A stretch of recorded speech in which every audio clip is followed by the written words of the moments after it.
Welcome to 247 Real Talk. I'm your host, Julian Perry. It's a pleasure to be here with you once again for another episode of the 247 Real Talk podcast.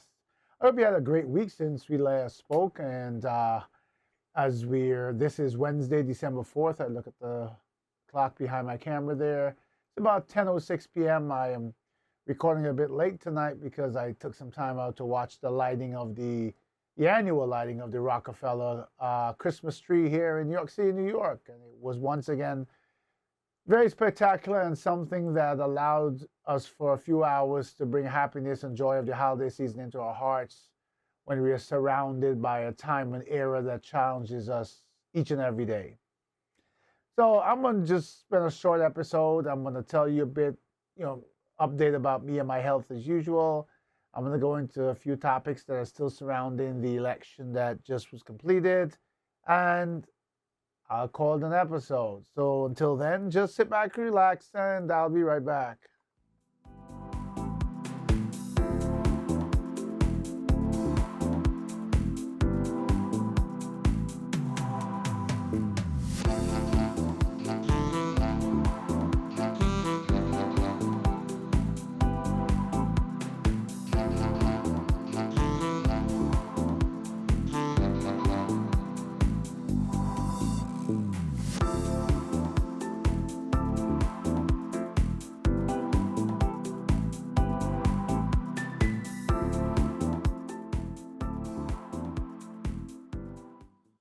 All right, so I'm back. I had to switch my microphone. I hope this one's okay. I know this last week while I was speaking for you, there were a couple of times where we had some mic disruptions. I'm not sure why. This is a pretty good system, but let's see how it goes, huh?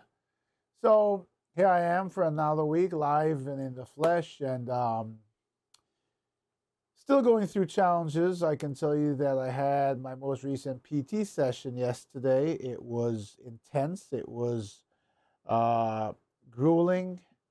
Didn't get to measure, but we definitely went past 100 degrees, probably closer to 105, 108 degrees. So the foot is bending, or I should say they are bending the foot, the knee.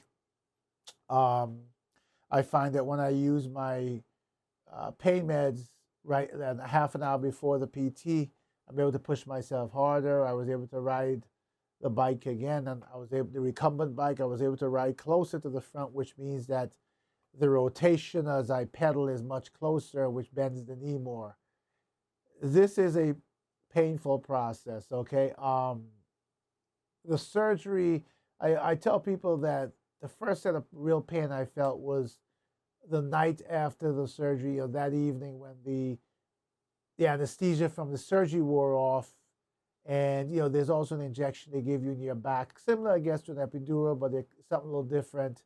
But it numbs you from the waist down to the point of paralysis. So you're pretty good until that starts to wear off, and then you start to feel the pain in the knee ramping up, and then they have to give you meds. They had to give me, I think, 10 milligrams of oxycodone, and it wasn't enough. They had to add something else to my IV before the pain calmed down. Since then, I can say that I've had nights of aches. And aches can be very painful at night, even though if you wanted to measure them on a scale of 1 to 10, you might say, well, the ache is at a 5 or a 6. But at night when it's quiet, as everyone knows, right? Let me adjust this mic. I'm hearing some rumbling in it. Let's hope it works okay. As everyone knows, if you have a cold, a fever, or sometimes you have a cold, at night, you tend to feel like you have a fever. If you have a cold, it gets worse at night, right? Most illnesses seem to get worse at night for some reason. There has to be some medical explanation, but suffice to say that as the sun goes down and the night steps in, doesn't matter the time of year, winter, spring, whatever, illnesses are more pronounced. You feel them more, maybe because you're less active. But then even then, you could lie in bed all day and you feel better, and at night you don't. So it's been difficult sleeping some nights, and today has been an interesting day. I had to go out this afternoon to take care of some business. My wife took me, she drove me, and it's very cold in New York today. It's probably the coldest I've felt it in more than a year, maybe 2 years. It just felt that way to me. And then it's seems to be accentuated by the metal in my knee. You know, I guess some people will say it doesn't bother them, some people say it will, but I can tell you that prior to any surgery, both of my knees, as you know, are bone on bone, as I explained before, and I could tell you when the weather was about to change because I could feel it in my bones. This is different because I think the metal is allowing the cold on the inside of my body. I don't know of my knee. Yeah, I don't know if I can explain it any better than that. Suffice to say that the pain in my knee is about a 6, and it's a constant 6. So it's not yell out pain, but it's the type of pain that tries really hard to rob you of your peace. I'm only, what it is, October 29th, so I'm only arguably, 5 weeks into since my surgery, very early. The recovery period is 6 months to a year, so I definitely should not be complaining. I'm not really complaining. I'm more giving you guys a play-by-play of my recovery because, since I started this podcast, a lot of people have joined, the subscribers, they've communicated, they've been loyal, they've checked on me. And, big shout out to all of you who check on me. Big shout out to all you subscribed, existing and new. But a lot of people have followed me, and on the audio side, we've got thousands of, downloads, tens of thousands of downloads. So, as you've lived this journey with me, and forgive me if I'm at an angle, but I can't sit straight. I can't really bend the knee out. Finding a comfort position is hard. But, I thank you for going on this journey along with me. I thank you for your encouraging words. I did say that I would really try my best to probably put all this down on paper or audiobook or something. This entire experience once I'm fully recovered, and maybe do something in a different light that sets expectations for people who are going into the surgery, because a lot of people out there are in pain with their knees but refuse to. I mean, before I had my knee surgery, I ran into more people who were suffering like I was but refusing to do the knee surgery than those who did it. Yet the majority of those who did it had nothing but praise for it because they had gone past the recovery period, and they're like, no pain. It's such a, the knee is so amazing now. Jumps, hops, skip, no pain. I think when I had my initial consultation with my physical therapist, she did mention to me, as she believes in the medical industry, that they do a poor job of setting expectations and sort of doing a bit more hand holding and consulting on this process. Nobody sets you up for the emotional, mental, physical, challenges that you will face. And there are those days like today when you work real hard to keep your spirits up, right? Because there's nagging pain and the cold and just the whole thing of, at times when you get up, the knee makes the whole leg feel heavy. And with the cold, the pain radiates from, I'll say, right below my hip all the way down to above my ankle and along the side. And the stiffness and the tiredness. I go to bed, this is late tonight because of the tree lighting. I go to bed pretty early, like at 8 o'clock or shortly thereafter, because I'm exhausted. You're exhausted because walking is an effort. It's not a natural thing right now. It's a deliberate step after step, and that is part of rehabbing too, up and down the stairs, which I do without a cane now. You have to be very careful going down because that's more treacherous than coming up. There's more opportunity to fall. And now coming up, I'm doing the normal step of one up, and the next step up, and the next step. So the right leg has to go in a bit of a circle to get up because it can't be lifted straight up, right? So these are the challenges I'm facing, and these are the challenges that I'll share with you. And I can't be 100% committed yet because I really want to make sure that when I make the promise, I follow through. But I really want to help people who are struggling to make the decision, a lot because of the stories they hear and a lot because they really don't know what to expect. I still have to do the left knee. And that's why I think it's important for me to do that knee first before I make any decision about writing about my experience, because I'll have more experience and I'll also know if the experience with the left knee differs in any way from the right. So that's my update this week on the health. I'm just going to touch on a few things about the elections. I promised. I've got this piece of paper in front of me. Just a few things that came to mind, and a few people reached out and we chatted about a bit, and I wanted to share it with you. The first being, a lot of people are surprised that with the reversal of Roe v. Wade, that the wave of women that were expected across this nation, irrespective of race, creed, color, or political ideology, the wave of women who were expected to support Kamala Harris did not.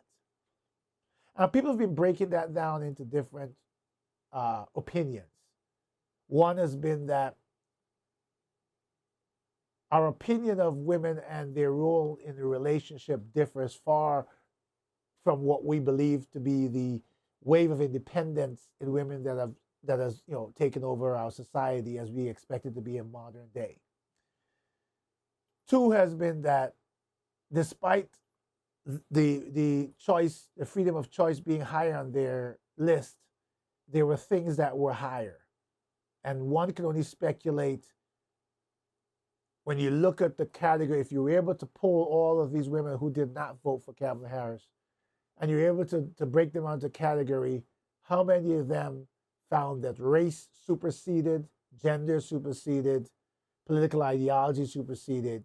So it'd be interesting to maybe one day, we might never get that statistic, but I think that would give us clarity into what really happened there. Another thing people have been asking me about was, what was the final outcome of the election? In the sense that people have had a lot of theories out there. Some people say something was done that was illegal, right? It is amazing, I must say, regardless of which side you're on, that for 4 years of the Biden presidency, the Republicans were screaming that the election was rigged, and now that they've won, there's not a peep of that, and the people on the other side people are talking about certain discrepancies and disparities that make it look more that something was fishy than the years before. But I'm not going to buy into any conspiracy theories, because just like judges told the Trump legal team when they went to court about these various irregularities, if the Democrats don't have proof and don't have anything that will stand up in court, then it's just as moot as the cases that were brought during the Biden presidency. But here's some numbers I want to leave you with. One of the things we've been talking about is this mandate that's been given to President Trump because he won both the Electoral College and the popular vote. But let's be really clear here. This is not a mandate. So as we're getting close, and yes, there's still votes being tallied, a month after the election, believe it or not. Small trickle-in votes. But here's the thing. The first thing that stands out to me when I look at the numbers is that neither candidate got 50% of the vote. That is pretty telling when you've got two candidates running for election and neither one of them could secure 50% of Americans. That tells you that even with the big win in Electoral College vote that President Trump got, that the nation is still quite divided, almost 50-50, and here's why. President Trump, they're saying, got 49.97% of the vote. That's close to 50, right? But it's less. Kamala Harris got 48.36% of the vote. The difference between the two is 1.61%. 1.61% between the winner and the loser. Now, when President Biden won over President Trump, I think the difference was 77 to 80 something. It was probably 8 million votes. I could be wrong, but somewhere around that. The difference here in the votes, when you look at the numbers of approximately 160 million people who voted, which I think is probably is a few more people than the Biden-Trump election. The popular votes, the difference is only 2.5 million. So out of 160 million people that vote, approximately only 2.5 million stands in between the winner and the loser. That's not a landslide. That's not a majority. Where I'm confused, and I could be completely wrong here, and I'll say it up front, because I've never been one who's really studied the Electoral College. Let me make this clear first. I'm one who believes that the popular vote should win an election. I don't believe in Electoral College. I believe every single citizen who votes, votes, and who has the most votes at the end of the day gets the win, regardless of states and all of that, which means that President Trump would have won anyway. But what I'm saying is, if you only won by 2.5 million votes and 1.61%, how does Electoral College show 312 to 226? What is that? 74, 84, 86 more Electoral College votes. I mean, and it probably, the math may work, but I need to see the states, the breakdown by states, and I know the winner of that state gets all the votes, right? But it just seems out of sync. And as I said, I could be totally wrong, and it could be a very clear explanation the way the Electoral College works. And we know for a fact the Electoral College is a system that should be done away with, because it really has more to do with the balance in Washington, in power of Washington, than the will of the people. And as I said, in this case, if we had thrown out the Electoral College, if we had decided that the Electoral College was only applied to maybe representatives or whatever the case may be, President Trump would still have won with the popular vote. So we're not, that is what it is. I'm just saying, a lot of conversations have happened over the years about the Electoral College and how the delegates are decided and how it's sort of designed, because in a nation like ours, where generally speaking, usually the minority is the majority in terms of even voting, that elections could turn out to be very favoring one party over another, and the divide in the House and the Senate. So that's interesting. And the last thing I'm going to talk about, and yes, it is not even 20 minutes, I'm coming up on the last thing, is people reached out to me recently and said, look what President Biden did.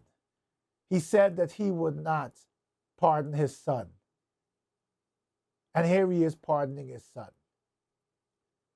So let me say just two things. One, from me following the news and this Hunter Biden's case, and the other one from personal perspective. In terms of following the Hunter Biden case, there was a plea deal that was reached. At the last minute, the plea deal was scrapped.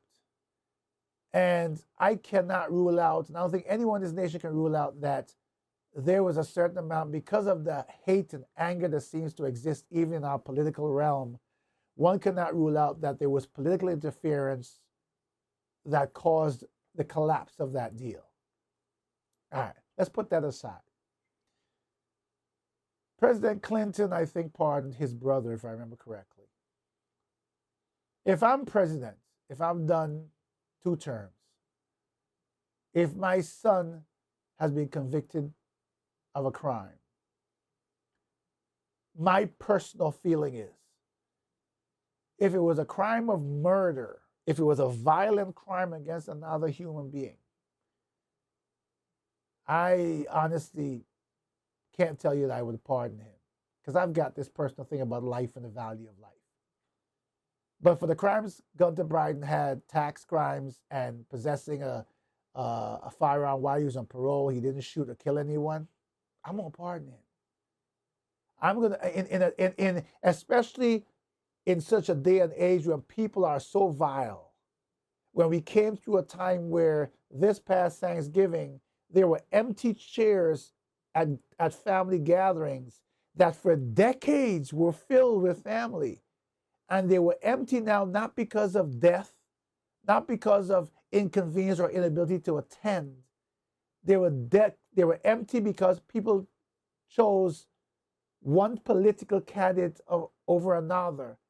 And the candidates so galvanized families that they destroyed families. And people were not sitting with their families sharing love at family gathering this Thanksgiving, because the arguments and hatred that became the underbelly of let's say the controversy that surrounded President Trump resulting in people breaking ties with their families. I don't think that's ever happened in history as I can remember of presidential elections. But I've often said to people, don't blame the presidential candidate. Don't blame President Trump. Blame us as people. What are you willing to allow to come between you and your father, you and your brother, you and your sister, you and your child? The 247 Real Talk podcast, my podcast, is on. I release an episode every week. I hear from people respectfully and thankfully so, who argue pro and con on my perspectives. And we have really nice debates. If you heard that someone didn't go to their Thanksgiving dinner this year because of something I said, wouldn't you find that very, very foolish? Wouldn't you want to say to that family, who the hell is Julian Perry, that you allowed him and his podcast to separate the love and the relationship of your family? And after family tradition of Sunday dinners and Christmas dinners and Thanksgiving dinners and birthday celebrations, you're no longer speaking to your sibling, your blood relative. What about the people who are sitting in jail, who hurt someone, who killed someone, who stormed the Capitol for a candidate, for an ideology? And that's going to become interesting here. Because I totally identify, like I said, based on the circumstances, if I were president, I would have pardoned Hunter Biden if he was my child. I'm telling you, you don't have to agree with me. I'm just giving you my opinion. But I don't think that the embarrassment of the insurrection against shown to the world is as easy a solution in terms of pardons. Someone died. There's a police officer died. There was a young lady who was a veteran who, I think when she was breaching, she actually tried to go through, I think I saw the video, into the chamber. Secret Service agents shot her and killed her. The result of the actions of people who decided that one of the most prominent visual places to the world that represent American democracy should be seen in that light, and decide to go and create that disruption. Those actions that instigated and that created every follow-up action. I often tell people, sometimes when you look at law can be so unfair.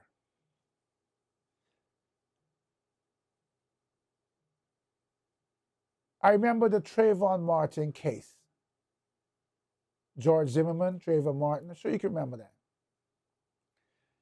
And forgive me if I don't get the facts correctly, but basically Zimmerman was in the neighborhood, had a firearm, followed Trayvon Martin. Trayvon Martin eventually confronted him. There was a physical altercation that Zimmerman apparently was losing, so he pulled out his weapon and he shot. Lawyers, who are in a category by themselves, were able to argue that in a state like Florida, where you have stand your ground laws, the minute Trayvon Martin turned around and went towards George Zimmerman, he sort of handed over the power of stand your ground to George Zimmerman, which is why he was acquitted. And this is why I say laws can be messed up, because the question for me is, if I instigate an action, what is my level of responsibility to what happens as an outcome of what I instigate? Meaning, if George Zimmerman never followed Trayvon Martin with a gun, okay, trying to do neighborhood watch of which he was not a part, everything wrong, every reason. If he had not done that, if he had left that boy alone who was heading back home and gone his own way, none of this would have happened. So if I instigate an action that results in the death or hurt or an action that's unfavorable to someone's life, There's I feel that there's too much allowance of interpretation of laws that can sort of twist outcomes to suit who you are, who your lawyer is, what your political affiliation is, and they're not cut and dry for all of us. People who are minorities know this most of all. The fact is that um, if I do something and the result is someone gets hurt, and it can be clearly determined that if I didn't start this series of events, that person would not have been hurt. I at least have to have some culpability. I can't be acquitted. This is my feeling. If I throw a brick at you and bust your head open, and in retaliation you threw a brick at me, and your brick ended up missing me and hitting a car that was passing, and that driver crashed and died. You are responsible because your brick killed that driver. But don't I have any culpability in that? What about the fact that lawyers will want to argue, well, not because I threw the brick means that you have to throw a brick back to me? This is basically, I mean, not in such a simple sense, but you get what I'm saying. So it's going to be an interesting time to see what happens over the coming days. I'm hoping that human beings still have some kind of humanity left in them, even though Washington and its aristocracy has shown us that they don't so far. I'm betting that some of the radical things that we're expecting to happen won't and can't. We've heard threats to Social Security. I've been on my job. I've been working now for, oh my dear, I'm going to say almost 40 years. Oh, probably 43 years. And I paid into Social Security. So to tell me that that's not there for me when I retire, as was promised when I started, that just can't happen. The people that we elect in Washington need to be held accountable.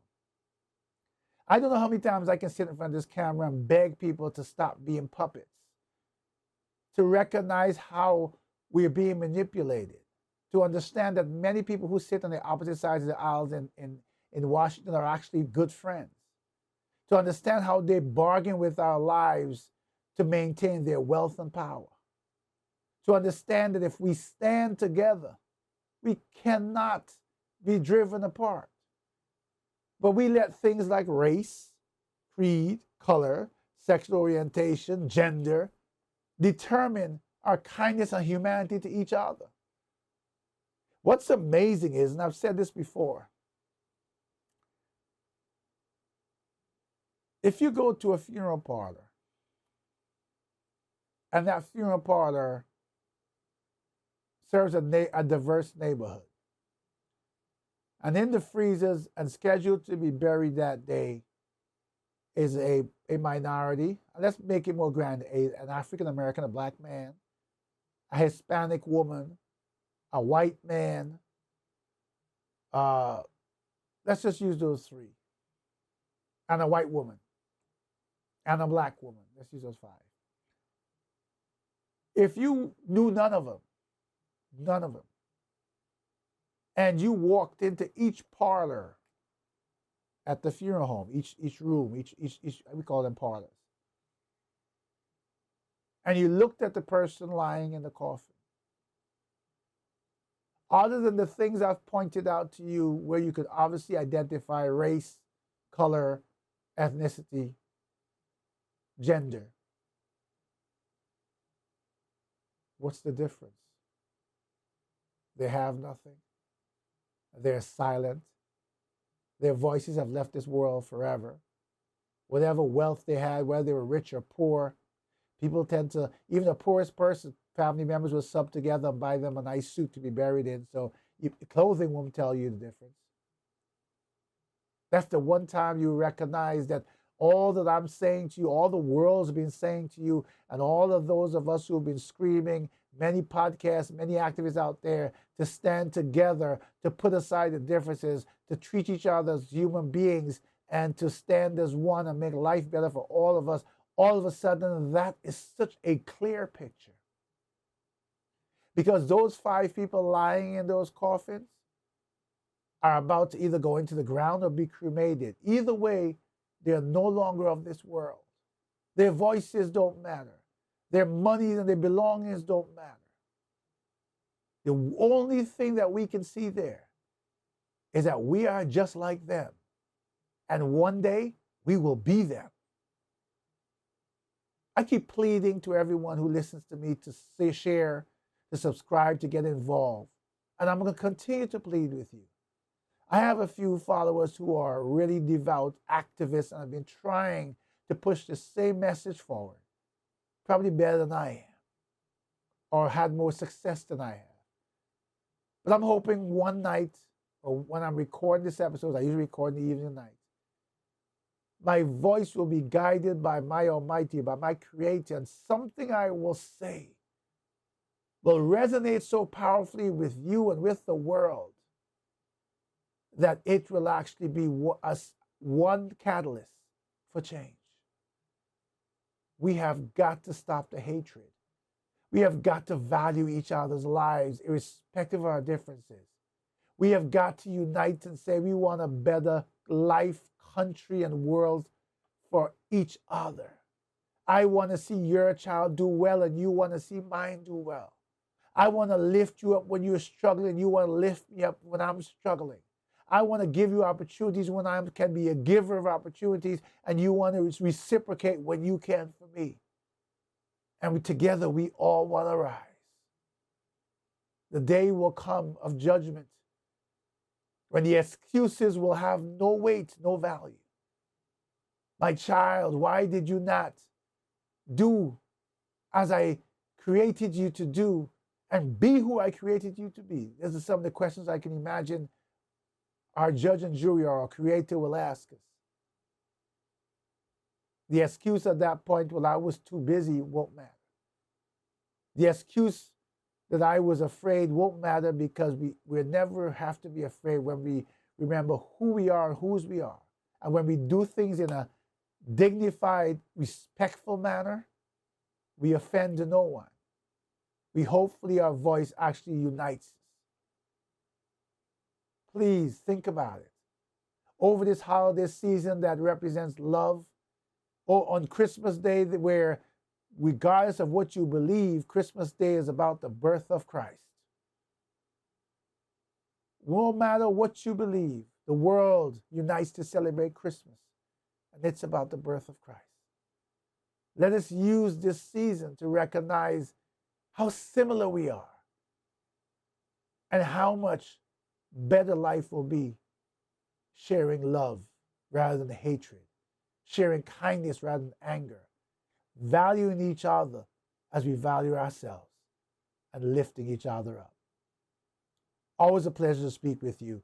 Always a pleasure to come into your homes, come into your weeks, come into your lives, be a part of your commute back and forth, or when you're just sitting there quietly and saying, I want to hear some real talk.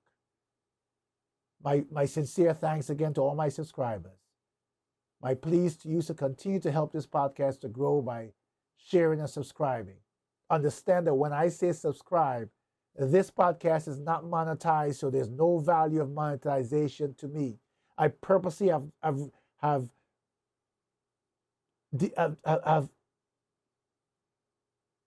declined, that's the word I'm looking for, offers for monetization and sponsors because of the purity of real talk that I must maintain. No bias, no leaning towards one brand or one person or another. Simply coming to you with truth, hoping that I will reach you somewhere deep inside, and it will create such turbulence that you will change in a positive and powerful way. Thanks again. Have a great weekend, great week ahead. Until the next time, please take care of yourselves and each other.